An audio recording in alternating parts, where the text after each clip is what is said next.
semuanya, semoga kalian semua sehat. Kali ini si Bray akan membahas sebuah alur cerita film berjudul Wolf Warrior.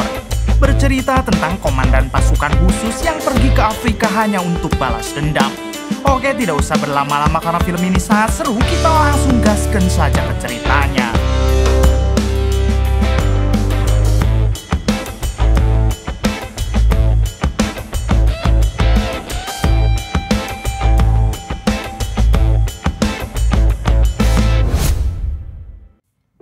Di awal film memperlihatkan sebuah bulldozer yang hendak menghancurkan salah satu rumah. Namun tiba-tiba mesin bulldozer itu mati karena telah dirusak oleh seseorang. Ternyata yang merusaknya adalah seseorang bernama Marco Lin Feng bersama 3 temannya. Diberitahu kalau Marco adalah tentara terbaik Cina yang timnya diberi nama Wolf Warrior. Kedatangan tim Marco ke sini yaitu untuk memberikan abu temannya yang sudah gugur dalam peperangan. Ternyata rumah yang akan dihancurkan oleh bulldozer adalah rumah keluarga teman Marco yang telah gugur tersebut.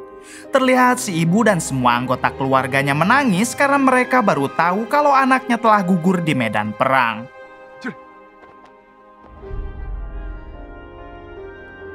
Ketika Marco dan ketiga temannya memberi hormat kepada si ibu, tiba-tiba Marco ditodong oleh bos proyek yang bulldozernya baru saja Marco rusakan.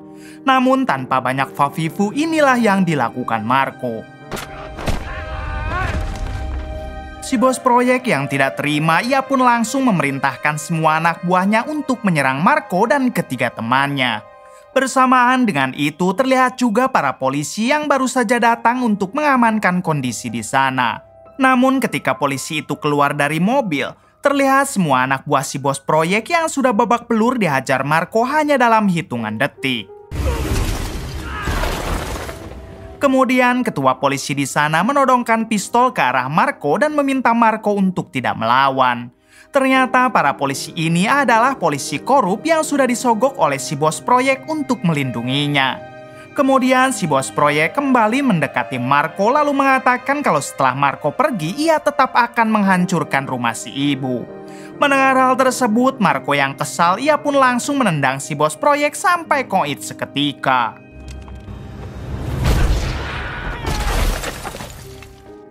Karena kejadian itu, Marco harus dipecat dari militer dan dihukum di tahanan militer selama 3 tahun.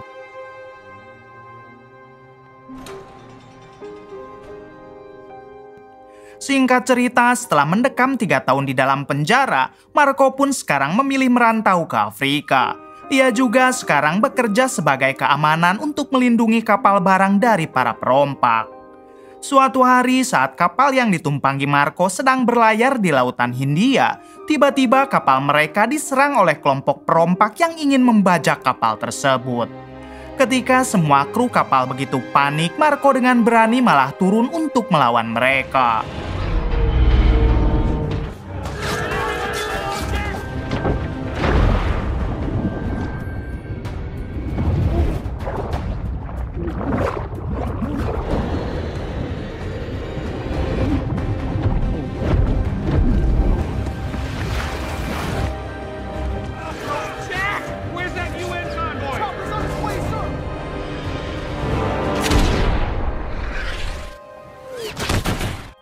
Setelah berhasil menghabisi semua perompak dan sampai di daratan, terlihat kapten kapal yang berterima kasih kepada Marco, bahkan mereka sampai meminta foto.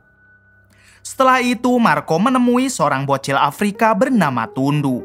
Diketahui kalau Tundu ini sudah sangat dekat dengan Marco, bahkan Marco sendiri sudah menganggap Tundu sebagai anaknya.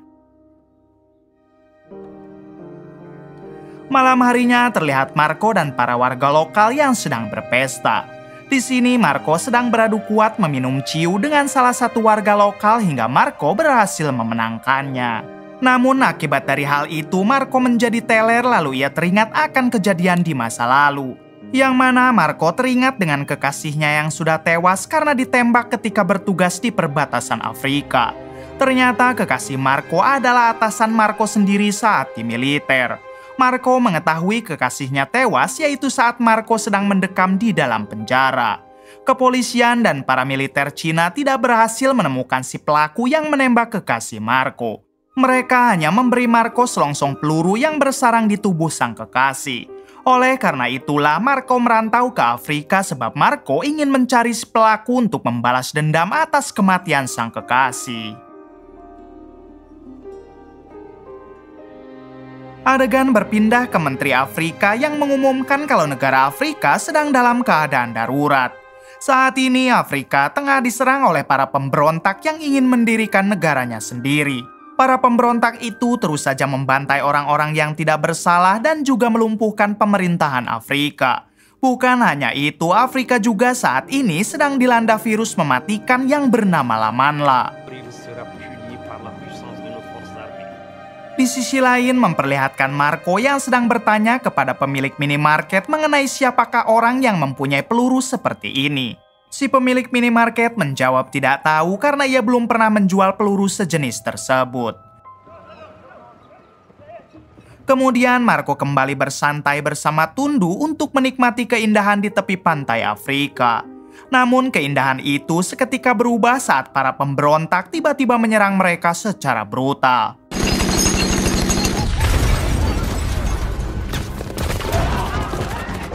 Untungnya Marco berhasil membawa Tundu lari bersembunyi ke minimarket yang sebelumnya Marco datangi.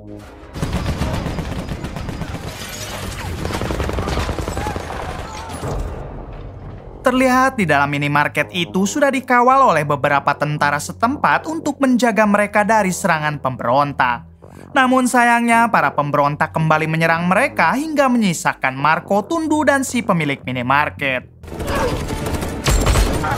Marco yang sudah tidak tahan, ia pun akhirnya mengamuk dengan menghabisi semua pemberontak yang ada di dalam minimarket tersebut.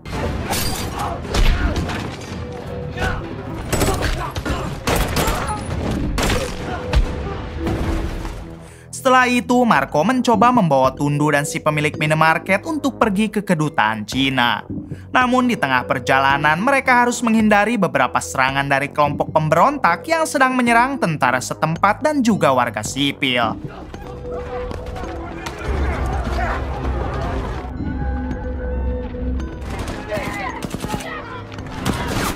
Hingga pada akhirnya Marco berhasil membawa Tundu dan si pemilik minimarket sampai di kedutaan Cina. Tak lama kemudian, Marco, Tundu, dan semua orang-orang Cina yang ada di sana segera dibawa ke pelabuhan untuk dipulangkan ke Tiongkok menggunakan kapal perang Angkatan Laut Tiongkok. Setibanya di sana, Tundu ternyata tidak diperbolehkan masuk ke dalam kapal karena Tundu adalah orang Afrika. Namun setelah Marco mengatakan kalau Tundu merupakan anaknya, barulah ia diizinkan masuk. Ketika di dalam kapal, Tundu yang baru tahu kalau mereka akan dibawa ke Tiongkok, ia pun lari keluar karena Tundu tidak mau meninggalkan ibunya yang masih bekerja di salah satu pabrik. Tapi untungnya Marco mampu menenangkan Tundu dan berjanji kalau dirinya akan membawa ibu Tundu dengan selamat lalu pergi ke Tiongkok untuk menyusul Tundu. Di sisi lain memperlihatkan dubes Cina yang sedang menghubungi Menteri Afrika. Di sini dubes Cina memintanya untuk memberikan keamanan kepada salah satu dokter Cina yang masih bertugas di tempat evakuasi warga Afrika.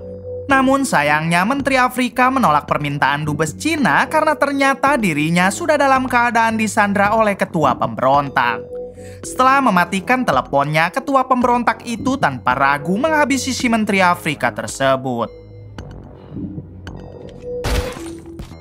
Kembali ke Marco yang sekarang mendatangi dubes Cina dan langsung meminta izin untuk menyelamatkan ibu Tundu yang saat ini masih bekerja di sebuah pabrik. Di sini Marco juga memberitahu kalau ia adalah mantan tentara terbaik Cina yang timnya diberi nama Wolf Warrior.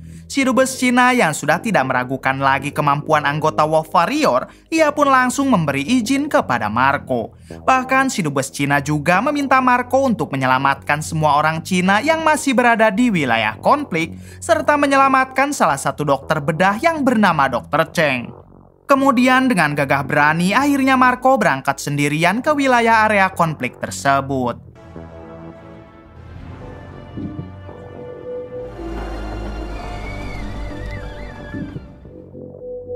Adegan berpindah ke seorang pria bernama Big Daddy yang merupakan ketua tentara bayaran dari Amerika. Diberitahu kalau Big Daddy ini dibayar oleh para pemberontak untuk membantu mereka dalam melancarkan aksi teror. Terlihat saat itu Big Daddy sedang menginterogasi tentara Afrika untuk menanyakan di mana keberadaan Dr. Cheng. Setelah mengetahui keberadaan Dr. Cheng, Big Daddy langsung meminta semua anak buahnya untuk menangkap Dr. Cheng sekarang juga. Singkat cerita, anak buah Big Daddy sudah ada di tempat Dr. Cheng berada.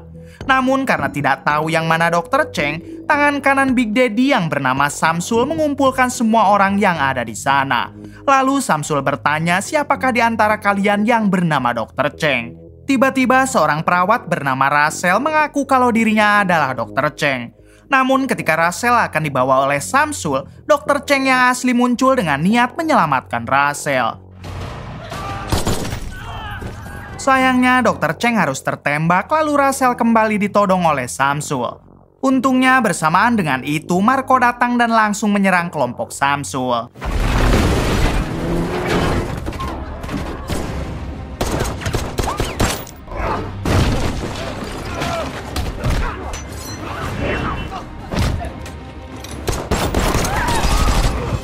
Di tengah pertempuran, Marco memberitahu Dr. Cheng kalau dirinya diutus oleh dubes Cina untuk menyelamatkan Dr. Cheng.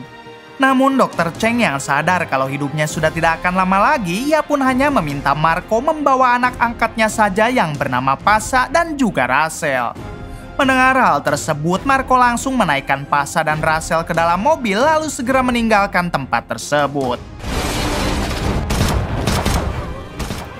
Sementara Samsul dan semua pasukannya langsung mengejar Marco hingga terjadilah kejar-kejaran di antara mereka.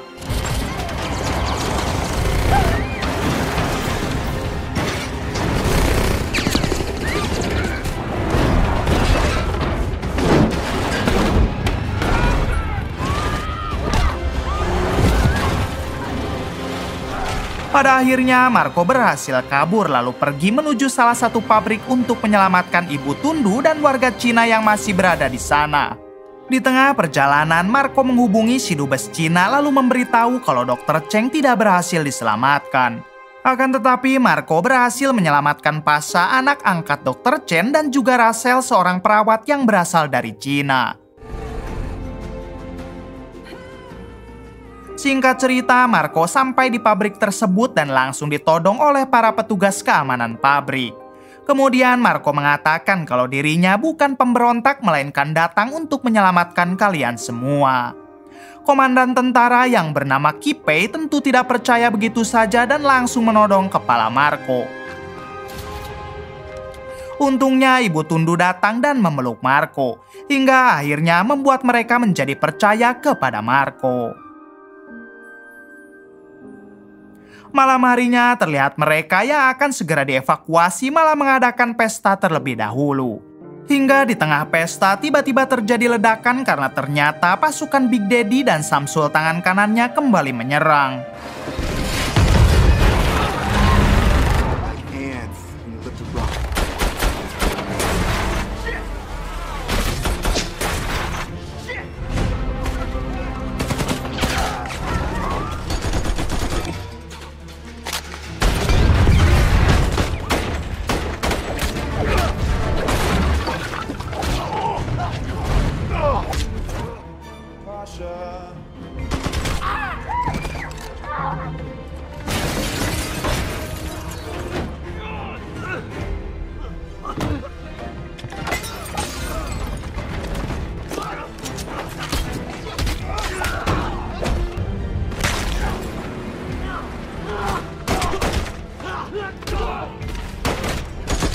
Di tengah pertempuran, Marco dan pasukan Kipei yang kalah jumlah terlihat kewalahan melawan mereka. Namun untungnya ketua pemberontak itu meminta Big Daddy dan semua pasukannya untuk menghentikan penyerangan tersebut. Hingga Marco dan semua orang yang ada di sana berhasil selamat. Big Daddy yang kesal karena si ketua pemberontak malah menghentikan penyerangannya itu, ia pun langsung mendatangi si ketua pemberontak di markasnya. Di sini si ketua pemberontak mengatakan kalau musuh mereka adalah tentara Afrika bukan orang Cina. Oleh sebab itulah si ketua pemberontak menghentikan penyerangannya tadi. Namun Big Daddy yang ternyata mempunyai misi lain, ia tanpa ragu menghabisi si ketua pemberontak saat itu juga. Adegan kembali ke Marco yang sekarang kondisi fisiknya tiba-tiba melemah. Setelah Rachel memeriksa Marco, ternyata Marco terkena virus Lamanla, yaitu virus yang bisa menular dengan cepat dan sangat mematikan dari Afrika. Setelah mengetahui kalau Marco terkena virus tersebut, Marco malah diusir oleh orang-orang di sana karena mereka takut ketularan. Hingga akhirnya Rachel dan Pasha terpaksa membawa Marco pergi.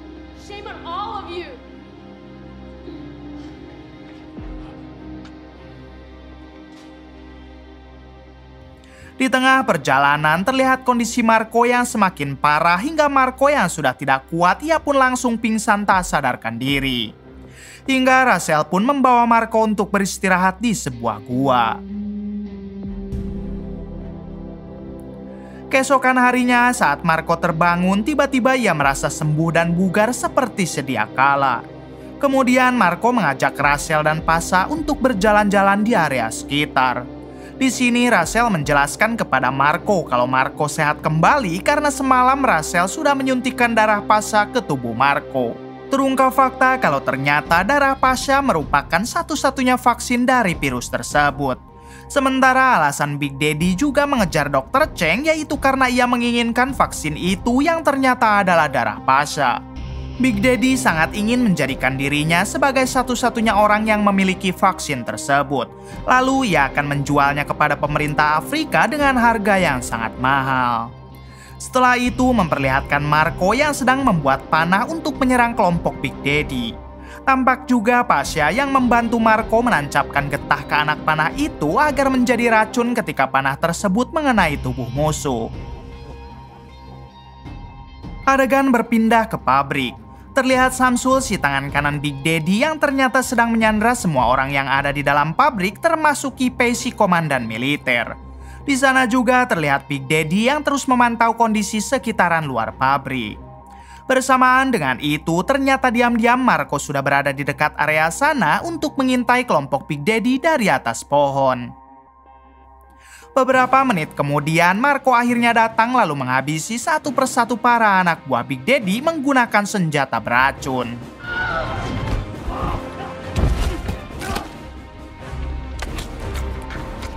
Di tengah pertempuran, Marco berhasil melepaskan para tentara dan juga Kipei si komandan. Hingga dengan cepat mereka kembali bersatu lalu ikut membantu Marco untuk melawan kelompok Big Daddy.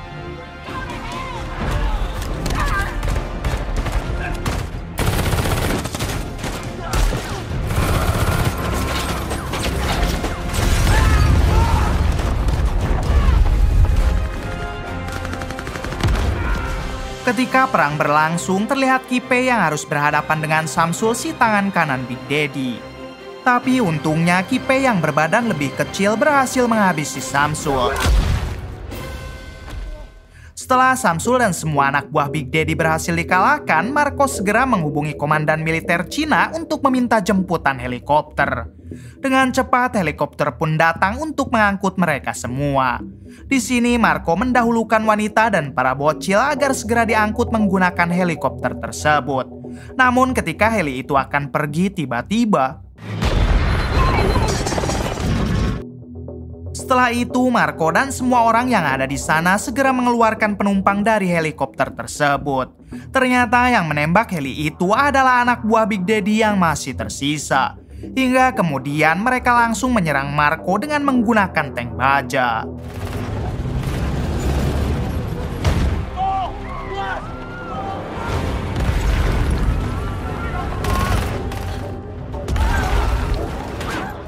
Dengan cepat Marco berhasil merebut salah satu tank baja tersebut lalu balik menyerang kelompok Big Daddy. Tak lama setelah itu datanglah Big Daddy yang berniat menghabisi Marco menggunakan tank baja.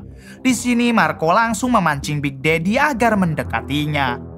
Ternyata di belakang tank baja Big Daddy sudah ada Kipei dan satu anak buahnya yang langsung mengaitkan tank baja tersebut ke jangkar hingga inilah yang terjadi.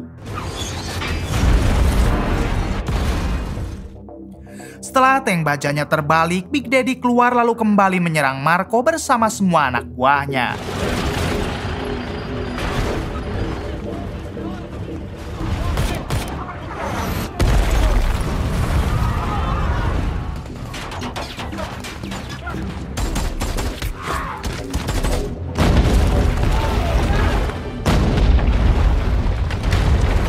Pasukan Marco yang kalah jumlah tentu harus kewalahan melawan kelompok Big Daddy. Di sini Marco yang sedang terjebak reruntuhan, ia pun berinisiatif untuk merekam aksi pembantaian Big Daddy lalu ia kirim kepada komandan militer Cina. Setelah itu Marco kembali bangkit untuk menyerang satu persatu anak buah Big Daddy. Big Daddy sendiri yang melihat Marco terus membrutal, ia pun berhasil menembak Marco namun hanya mengenai rompi anti pelurunya saja. Di sini Marco langsung mengambil peluru yang ditembakkan Big Daddy tadi dan ternyata peluru itu sama dengan peluru yang dulu dipakai menghabisi sang kekasih Marco. Hingga akhirnya Marco sadar kalau orang yang sudah menghabisi kekasihnya adalah Big Daddy. Di waktu yang sama, si komandan militer Cina yang tidak tega melihat semua itu, dengan cepat ia pun mengirim beberapa rudal ke titik koordinat ponsel Marco, hingga berhasil membombardir semua anak buah Big Daddy yang ada di sana.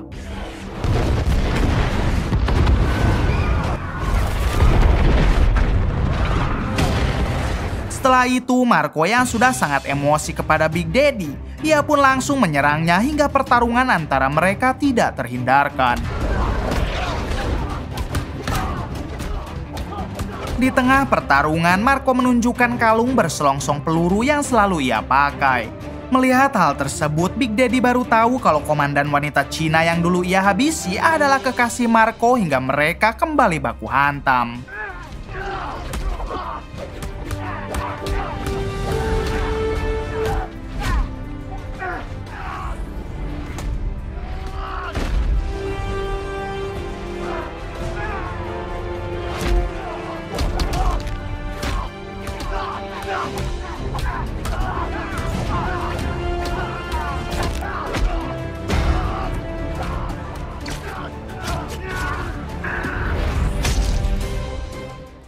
Pada akhirnya Marco berhasil menghabisi Big Daddy menggunakan kalung selongsong peluru yang selalu ia pakai.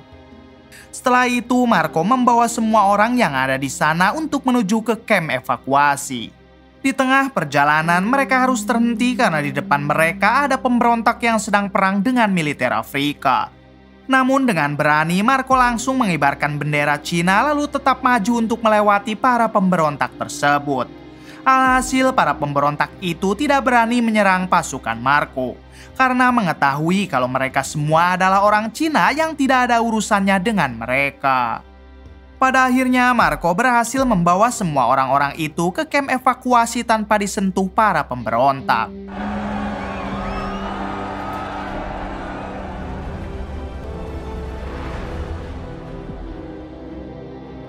Beberapa bulan kemudian memperlihatkan Marco yang sedang bermain di wilayah bersalju. Tak lama setelah itu Marco dihubungi oleh atasannya dulu untuk mengajaknya kembali bergabung dengan pasukannya yaitu Wolf Warrior. Si atasan juga mengirim Marco sebuah video rekaman ketika kekasihnya dulu dihabisi. Yang mana ternyata sang kekasih dihabisi bukan menggunakan peluru tembak melainkan golok. Artinya bukan Big Daddy yang sudah menghabisi kekasih Marco. Tamat. Bagaimana menurut kalian? Oke, terima kasih yang sudah menonton sampai akhir. Mohon maaf bila banyak kesalahan. Salam dari Bray Movie.